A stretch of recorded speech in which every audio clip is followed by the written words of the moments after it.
大家好，我係阿江，歡迎返嚟福利人生。今日我想講一個我一直都好懷疑嘅話題，就係吸引力法則係根本冇用嘅。呢本書大概係我喺10年前就已經有接觸，就經朋友介紹我有睇過，咁我亦都唔止睇咗一次，我大概睇咗我諗5至6次度啦。咁亦都跟住裏邊每一個步驟去做，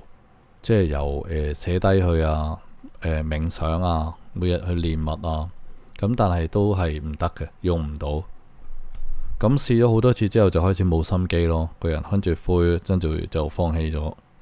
咁跟住又係機緣巧合啦，我近年之後又去睇翻呢本書，因為可能個人經歷多咗啦，人生高高低低啊，發生咗好多事啦呢10年。咁我就重新認識咗自己，咁我就重新去睇一啲以前睇佢嘅書，睇下會唔會話有啲唔同嘅嘢可以得到。咁我就發現咗我以前可能用嗰個概念唔啱。以前有一種類似冥想，但係唔代表你等運到噶嘛。我覺得係要用嗰個狀態，你要對準個方向，然後唔係淨係靠冥想，係要靠埋你個行動同個信念一致性，全部嘢一致性，咁樣先發揮到。即係如果我講個比喻，就好似你而家學緊啲新嘅技能啊，學緊新嘅語言又好，當你去學一啲嘢嘅時候，你就會喺嗰個圈子裏邊，你會識到一啲新嘅人，呢種都係其中一種嘅吸引力嚟嘅。我諗我當時最大誤會咗個用法就係我用咗幻想多過去實踐，去諗點樣做出嚟。應該要係你相信自己做到，唔係盲目咁相信，但係你未做到，但係你去緊做，即係你係進行緊嘅。呢個心態應該要用，同埋我覺得唔可以太急啦，因為當時我又係點樣默念，就例如可能我服咁樣突然間就會有啊，或者幾時個時間好短啊，根本就冇俾個時間正式個時間去接收到嗰樣嘢，即係好似你落課你都唔會話突然間就喺你前邊噶嘛。咁跟住我就而家用另一個方法去嘗試啦，就係唔好急咯，每日做啲，慢慢嚟。呢個其實可能都係我覺得係我當時會放棄嘅最主要原因，就係因為好急啊。個時間呢個單位好短啊，例如可能我要10日之內做到就會得到呢樣嘢，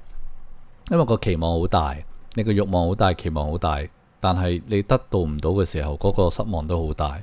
咁就會有個負面情緒出咗嚟，個人會好灰啊，好快就好灰。你其實1次、2次、3次，你個人就開始唔相信，因為你唔穩定啊嘛，個人其實個心態影響到唔穩定，已經同吸引力法則嗰個好穩定嘅輸出嘅本質已經唔同咗。呢個就係我大致上好想帶出呢個點，其實唔係用唔到，係個方法好緊要咯，同埋個心態。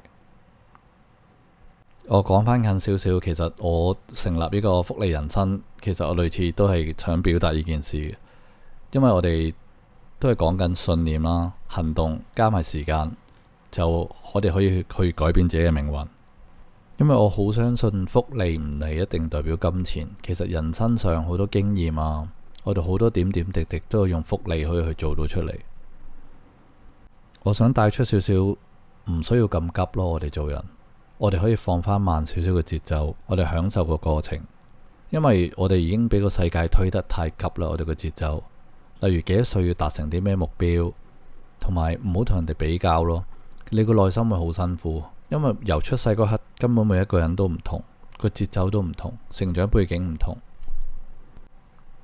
其實最後最緊要同自己交代就得噶啦。每個人都有一個自己屬於自己嘅世界，一個屬於自己嘅目標。